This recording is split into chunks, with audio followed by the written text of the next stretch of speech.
As a doctor of psychology, I love observing people's behavior through my expert lens. And many behaviors that are accepted as normal or common don't really align with how your brain works at its best. Here are 7 things I consciously avoid and what I do instead, backed by science. And yes, I have engaged in many of them myself in the past. You might spot behaviors you also engage in and hopefully get some inspiration on how to replace them. Number 1, check my phone first thing in the morning. 81% of people or more wake up and immediately grab their phones. Are you one of them? What I do instead, I don't keep my phone on my bedside. Buy an alarm device if you must, but keep your phone away from reach during bedtime. I wake up thinking about what I'm grateful for, and I also immediately drink roughly 200 milliliters of lukewarm water to hydrate after 9+ hours without any liquid intake. What science says? The first 60 to 90 minutes after waking set your tone for the day. Your body also produces most of its cortisol in the morning, especially during the first 30 to 45 minutes after waking. It's called the cortisol awakening response. This response is a good thing because it activates you. But if you expose yourself to notifications, negativity, and work stress immediately, you'll spike your cortisol response and start your day in a high-stress mode. Instead, replace it with gratitude and prayer. A regular gratitude practice improves mental and physical health.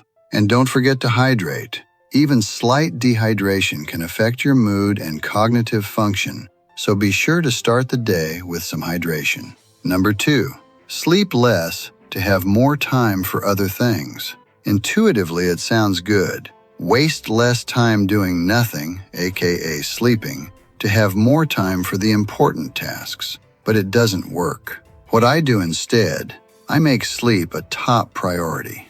I aim for 8 hours of quality sleep every night, maintaining a consistent bedtime schedule and keeping my bedroom cool. What science says? Dr. Matthew Walker, a world-famous sleep scientist, puts it this way: sleep is the single most effective thing we can do to reset our brain and body health each day. Sleep deprivation leads to a set of disruptions in human behavior across nearly all domains of cognition and affect, according to a review in Nature Reviews Neuroscience. It's also linked to an increased risk of cardiovascular disease, diabetes, obesity, depression, and dementia. Sleep is vital for any function you can think of: memory, reaction times, appetite control, decision-making, emotion regulation, immune system function, cleaning out toxic proteins. Lost sleep leads to lost productivity and many other problems. Number 3, stay seated at my desk when I'm stuck. It's common for people to say, "I won't move until I solve this problem," or "I'll stay on my desk until inspiration strikes," or similar. Be aware, inspiration is unlikely to strike if you stay on task. What I do instead, I do something else. I go for a walk or take a shower. When you're stuck, moving away is the best thing you can do to move forward. What science says? Your brain benefits from being idle, a status that activates your default mode network and helps you come up with new ideas. One go-to activity whenever you're stuck is a walk. In a study where participants were asked to come up with unconventional uses for everyday objects, the group that walked outside generated more ideas than the group that remained seated. Number 5, keep my phone in sight when I'm trying to focus. Smartphones have become an essential element of most people's lives, and I am no exception. But just having it in sight kills your focus.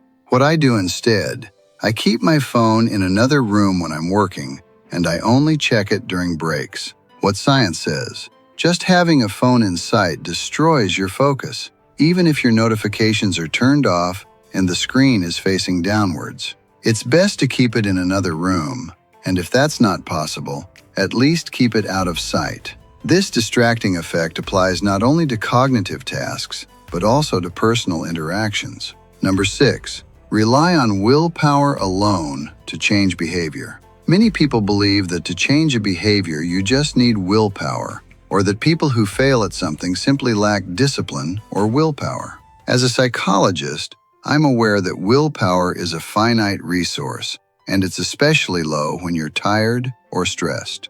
What I do instead, whenever I try to change a behavior or establish a new habit, I combine different strategies such as visualization, strategic goal setting, creating if-then plans, and applying environmental control, making desired behaviors easier and undesired ones harder. What science says, relying only on willpower sets you up for failure. But research has identified strategies that actually increase your chances of success when building new habits or trying to achieve your goals. Number 7, accept cognitive decline as inevitable with age. The notion of aging leading to cognitive decline and forgetfulness is widely accepted in society. But research shows this isn't true. What I do instead. Firstly, I don't accept that growing older means experiencing cognitive decline. This crucial mental shift already sets me up for a different reality, because your thoughts also shape your reality. Furthermore, I am aware of the research on how a healthy lifestyle helps prevent cognitive decline. So I focus on nutrition, movement, sleep, mental challenge, and stress management. What science says. Research shows that aging isn't a synonym for cognitive decline. Arthur Kramer's lab and other groups have demonstrated that simple tools such as regular aerobic exercise can slow down and even reverse the brain's aging process. If this helped you, subscribe. Thank you. I love you.